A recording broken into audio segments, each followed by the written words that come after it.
జై శ్రీరామ్. ఈరోజు మనకు చైత్ర శుద్ధ నవమి, అత్యంత పుణ్యమైనటువంటి రోజు. హైందవ సాంప్రదాయంలో ఉన్నటువంటి మనకు ఎంతో ఇష్టమైనటువంటి రోజు ఈ చైత్ర శుద్ధ నవమి. అంటే మనం ఈరోజు శ్రీరామచంద్రమూర్తి యొక్క జన్మదిన వేడుకలు జరుపుకునేటువంటి అత్యంత ముఖ్యమైన ఇష్టమైన రోజు. సనాతన ధర్మాన్ని ఆచరించే మనకు ఈ సందర్భంగా ఈ చైత్రశుద్ధ నవమి నాడు కేవలము శ్రీరాముడి యొక్క జన్మదిన వేడుకలు మాత్రమే కాకుండా మనము వారి కళ్యాణాన్ని, అలాగే పట్టాభిషేకాన్ని కూడా జరిపించి ఎంతో ఆనందిస్తూ ఉంటాము. ఈ అనేక విధములుగా ఉత్సవాల్లో పాల్గొంటూ ఉంటాం. ఈ చైత్రశుద్ధ నవమి నాడు భక్తులు చాలామంది వాళ్ళ ఇళ్లలో ఈ కార్యక్రమాలన్నీ జరుపుకుంటూ ఉంటారు. ఇంకా చాలామంది ప్రత్యేకించి ఇంట్లో జరుపుకునేటువంటి వసతి లేని వాళ్ళు గుడికి వెళ్ళి గుడిలో సామూహికంగా ఈ రాముల వారి యొక్క జన్మదిన వేడుకలు, కళ్యాణము, అలాగే పట్టాభిషేకం వేడుకలు జరిపి ఎంతో ఆనందిస్తుంటారు. రామాయణాన్ని వినడము, గానం చేయడము, అలాగే రామ భజనలో పాల్గొనడము, ఇలాగ అనేక విధములుగా వారి భక్తిని రాముల వారి మీద ప్రకటిస్తూ ఉంటారు. ఇదే సందర్భంలో మనం గమనించినట్టయితే కొన్ని కోట్ల మందికి ఇలాంటి వసతి ఉండదు. అంటే ఇంట్లో చేసుకునే అవకాశం లేకపోవడము, లేదా గుడికి వెళ్ళి సామూహికంగా చేసుకునే అవకాశం కూడా వాళ్లకు ఉండదు. వృత్తి వల్ల కలిగే ఆటంకాలు కావచ్చు, ఉద్యోగం వల్ల కలిగేటివి, లేదా వ్యాపారం వల్ల కలిగేటువంటి ఆటంకాలు కూడా ఉండవచ్చు. మరి అలాంటి వాళ్ళు ఏమి చేస్తే బాగుంటుంది? ఎలా ఈ విధంగా ఈ శ్రీరామనవమి వేడుకల్లో పాల్గొలేకపోయినా వారు ఏమి చేసి పుణ్యాన్ని సంపాదించుకోవచ్చు అనేటువంటి విషయాన్ని పెద్దల ద్వారా విన్నది, నాకు తెలిసినది మీకు తెలిపే ప్రయత్నం ఈ వీడియో ద్వారా నేను చేస్తున్నాను. ఇప్పటికే మీరు నా ఛానల్ సబ్స్క్రైబ్ చేసుకోకుంటే దయచేసి సబ్స్క్రైబ్ చేసుకోండి. అలాగే మీకు ఈ వీడియో నచ్చినట్టయితే లైక్ చేయండి, నలుగురికి షేర్ చేయండి. మనకందరికీ తెలుసు, రాముడు తారక రాముడు. తారకము అంటే దాటించేది అని అర్థం. ఏమి దాటిస్తుంది, దేన్ని దాటిస్తుంది అంటే సంసార బంధనాన్ని, ఈ సముద్రాన్ని, సంసారం అనేటువంటి సముద్రాన్ని దాటించేదే తారక మంత్రము, రామనామ మంత్రం. ఈ రామనామ మంత్రాన్ని గురించి ఎందరో మహానుభావులు, ఎందరో భక్తులు, రామదాసు లాంటి వారు, కబీర్ దాసు లాంటి వారు, అలాగే త్యాగయ్య గారు, ఇలా అనేక మంది అనేక విధాలుగా రామనామం యొక్క గొప్పతనాన్ని ఇప్పటికే మనకు తెలియజేశారు. హైందవ ధర్మంలో పుట్టిన ప్రతి ఒక్కరికి కూడా ఈ శ్రీరామ అనేటువంటి తారక మంత్రం యొక్క శక్తి ఏమిటి, ఎంత బలమైనటువంటిది, ఎంత శక్తివంతమైనటువంటిది అనే విషయము మనకందరికీ కూడా తెలుసు. అలాగే మనకు ఈ కలియుగంలో నామ సంకీర్తనము అంటే భగవంతుడి యొక్క పేరు తలుచుకోవటమే చాలు ముక్తికి మార్గం. ఈ విధంగా రామనామం యొక్క శక్తి అపారమైనటువంటిది. ఈ సందర్భంగా ఈ రామనామం యొక్క శక్తి ఎటువంటిది, ఏ విధంగా ఇది ఒక మనిషికి ముక్తి మార్గాన్ని ఇస్తుంది అనేటువంటి విషయాన్ని బహుశా మీరు కూడా ఇప్పటికీ ఎన్నో సందర్భాల్లో పెద్దల ద్వారా విని ఉంటారు, ఎక్కడో చదివి ఉంటారు. అయినా కూడా మరొక్కసారి ఈ రామనామం యొక్క గొప్పతనాన్ని చెప్పేటువంటి ఒకానొక కథను వివరించే ప్రయత్నం చేస్తాను. పూర్వము నర్మదా నదీ తీరంలో ఓంకార క్షేత్రానికి వెళ్ళేటువంటి మార్గము, అడవి గుండా వెళ్ళేటువంటి ఒక మార్గం ఉండేది. అది దగ్గరి దారి కావడం వల్ల ఆ ఓంకార క్షేత్రానికి వెళ్ళేటువంటి భక్తులు ఈ అడవి మార్గం గుండానే వెళ్ళేవాడు.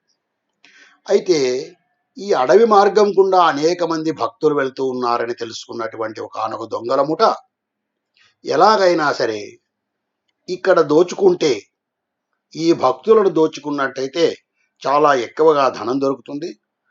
వీళ్ళు భక్తులు కాబట్టి ఎక్కువగా ప్రతిఘటించరు, సులభంగా దోచుకోవచ్చు అనేటువంటి ప్రయత్నంలో ఆ నదీ తీరంలో ఉన్నటువంటి అడవిలో మాటు వేసి ఆ దారి గుండా వెళ్ళేటువంటి భక్తులను దోచుకునేవారట. ఇది కొంతకాలానికి ఈ దొంగల తాకిడి ఎక్కువ కావడం వల్ల వీళ్ళ అకృత్యాలు తట్టుకోలేక ఈ దారిన వెళ్లే భక్తులందరూ కలిసి ఆ దేశం యొక్క రాజుకు విన్నపం చేసుకున్నారు. ఈ దొంగల బారి నుంచి కాపాడమని అడిగినారు. అప్పుడు రాజు వారికి అభయం ఇచ్చినాడు. నాకు కూడా ఈ విషయం తెలిసింది, తప్పకుండా నేను వీరిని దండిస్తాను, శిక్షిస్తాను, మీకు రక్షణ కల్పిస్తాను అని చెప్పి మాటిచ్చారు ఆ రాజు.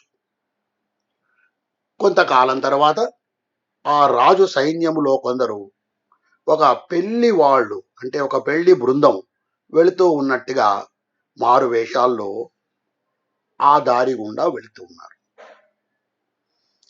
ఈ రాజుగారు ఈ మాట ఇచ్చినారు అనేటువంటి విషయాన్ని అప్పటికే ఈ దొంగలకు తెలిసింది.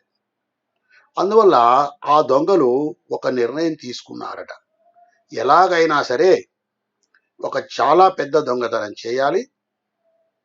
ఆ చాలా పెద్ద దొంగతనం చేసి వచ్చేటువంటి ధనంతో ఈ నదికి అటువైపుకు వెళ్ళి సుఖమైనటువంటి జీవనాన్ని చేసుకోవాలి. లేకపోతే గనక ఈ రాజు చేతిలో తప్పగా చనిపోతాము అనేటువంటి ఒకానొక ఆలోచన వాళ్ళకి కలిగింది. ఆ బృందం అంతా చర్చించుకొని ఈ విధంగా మాట్లాడుకుంటున్నారట. వనేచ రామ, వసుదాహ రామ, నదీంత రామ, న భయం స్మరామ అని మాట్లాడుకున్నారట. అంటే ఏమిటయ్యా వాళ్ళ ఉద్దేశం అంటే, ఈ దొంగలు ఈ దోచుకున్నటువంటి ధనముతో ఈ వనములో మనము తిరిగి ఈ వనములో మనము ఈ దొంగతనం ద్వారా ఈ ధనాన్ని దోచుకొని ఈ నదికి అటువైపు వెళ్ళి జీవిస్తాము అని చెప్పి. ఆనాటి జనము ఏ కులం వాడైనా, ఏ మతం వాడైనా, ఏ వృత్తి వాడైనా సంస్కృతంలో మాట్లాడుకునేటువంటి ఒక ఆనాటి ముఖ్యమైనటువంటి భాష కాబట్టి ఆ దొంగలు ఈ విధంగా మాట్లాడుకున్నారు. ఏమని? వనేచ రామ, వసుచాహ రామ, నదీంత రామ, నా భయం స్మరామ అని మాట్లాడుకున్నారు. కొంతకాలం తర్వాత ఈ పెళ్లి బృందం వాళ్ళు ఆ అడవిలో పోతూ ఉంటే వాళ్లను ఈ దొంగలు అటకాయించినారు. అయితే వాళ్ళు రాజు సైన్యం కాబట్టి వాళ్లకు ఉన్నటువంటి శక్తితో, ఆయుధాలతో ఈ దొంగలను తుదముట్టించి వాళ్లను చంపివేసినారు. వీళ్ళు ఇప్పటికే అనేక విధమైనటువంటి కిరాతకమైనటువంటి పనులు చేయటం వల్ల ఈ దొంగలను తీసుకువెళ్ళడానికి యమభటులు వచ్చినారు. వాళ్లను పాశముతో బంధించినారు.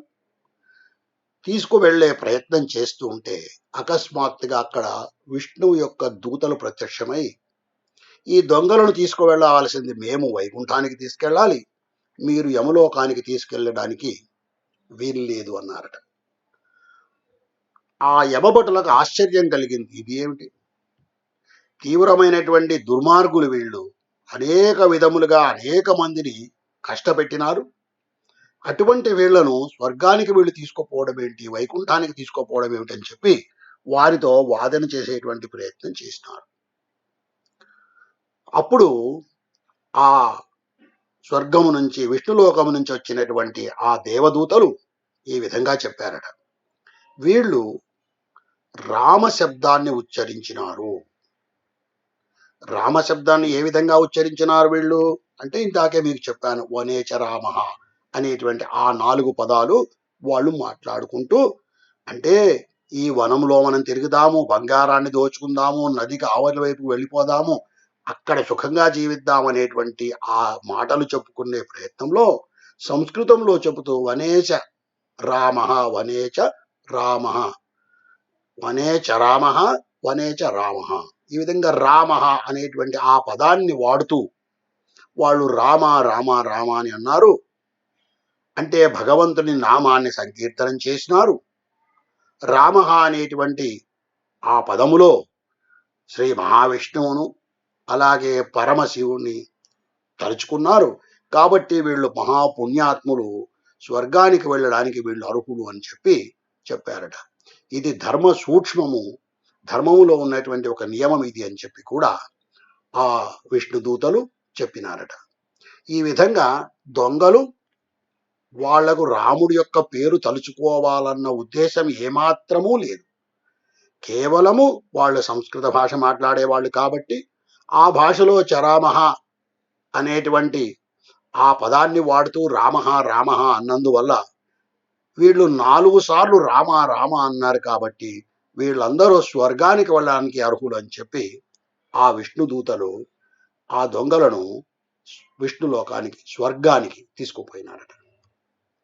ఈ విధంగా కేవలం రామ అనేటువంటి ఆ పదాన్ని వాళ్ళు భగవంతుని పేరు తలుచుకోవాలన్న ఆలోచన కానీ అటువంటి కోరిక కానీ లేదు. కేవలము ప్రమాదవశాత్తు లేదా ఆ భాషలో ఉన్నటువంటి ఆ పదాలను వాడినంత మాత్రం చేతనే వాళ్లకు స్వర్గ ప్రాప్తి కలిగింది.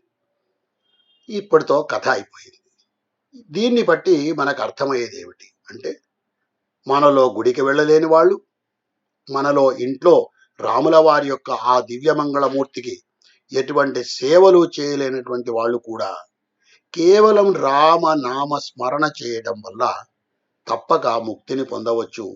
ఈ తారక నామము మనలను ఈ సంసారం అనేటువంటి సముద్రాన్ని ఒక నావలాగా దాటిస్తుంది. మరి ఇప్పుడు ఏం చెయ్యాలి? ఈ రామనామం ఎలా చేయాలి ఈనాడు అంటే, మనము ఎంతో మందికి నమస్కారం పెడుతూ ఉంటాము. ఆ నమస్కారం పెట్టేటప్పుడు రామ, శ్రీరామ, జయరామ, జై శ్రీరామ్ అనేటువంటి పదాలతో నమస్కారం చేయవచ్చు. లేదా మనకెవరైనా నమస్కారం చేస్తే మనం ప్రతి నమస్కారం చేసేటప్పుడు జై శ్రీరామ్ లేదా శ్రీరామ, సీతారామ, జయ జయరామ లాంటి పదాలతో మనం వారికి ప్రతిస్పందించవచ్చు. ఒక్కొక్కసారి మన దౌర్భాగ్యం, మన దేశంలో మనం జై శ్రీరామ్ అనేటువంటి మాటకు చాలామంది విపరీతార్థాలు తీసి మనల్ని ఇబ్బంది పెడుతూ ఉన్నారు. కాబట్టి ధైర్యంగా గట్టిగా చెప్పలేకపోతే కనీసం మనసులో అయినా ఎదుటివాడికి నమస్కారం చేస్తున్నప్పుడు శ్రీరామ అనేటువంటిది ఆ పదాన్ని మనం మనసులో అయినా ఉచ్చరించుకోవచ్చు. అలాగే మనకు ఫోన్లు వస్తూ ఉంటాయి. ఆ ఫోన్లో మనము జవాబిచ్చేటప్పుడు శ్రీరామ అని అనుకోవచ్చు. ఇలాగా కూర్చున్నప్పుడు, లేచినప్పుడు, భోజనం చేసేటప్పుడు, ఒకటి ఏంటి మంచినీళ్ళు తాగేటప్పుడు, మంచినీళ్ళు తాగడానికి ప్రారంభం చేస్తున్నాం, ఒకసారి శ్రీరామ అనేటువంటి మాట అనుకొని ఆ నీటిని తాగడం వల్ల నీరు పవిత్రం అవడమే కాకుండా మనం ఆ రామ నామాన్ని పలికినటువంటి ఆ ఫలితం కూడా మనకు దక్కుతుంది. ఈ విధంగా ఈనాడు మనము ఈ శ్రీరామనవమి సందర్భంగా ఒక దృఢమైనటువంటి మనస్సులో నిర్ణయం తీసుకొని ఆ రాముల వారి నామాన్ని ఉచ్చరిస్తూ రాముల వారి యొక్క ఆశీర్వాదంతో, వారి యొక్క అనుగ్రహంతో తప్పకుండా మనము ఈ సంసార నావను దాటే అవకాశం ఉంటుంది. కాబట్టి మనం చేయవలసింది ఏంటి ఈనాడు అంటే, నిద్ర లేచినది మొదలు మరలా తిరిగి పడుకునేంత వరకు ఎప్పుడు ఎక్కడ ఎట్లా అవకాశం మనకు దొరికినా సరే ఆ సందర్భంగా మనము జై శ్రీరామ్ అని, శ్రీరామ అని, జయ జయ రామ అని, అయోధ్య రామ అని, తారక రామ అని ఇలా ఏదో ఒక విధంగా ఆ రామ శబ్దం మనం ఉచ్చరించినట్టయితే తప్పకుండా మనకు ముక్తి లభిస్తుంది అని చెప్పి పెద్దవాళ్ళు చెప్పినటువంటి ఈ విషయాన్ని మీకు మరలా ఒకసారి తెలిపే ప్రయత్నము ఈ వీడియో ద్వారా చేశాను. జై శ్రీరామ్.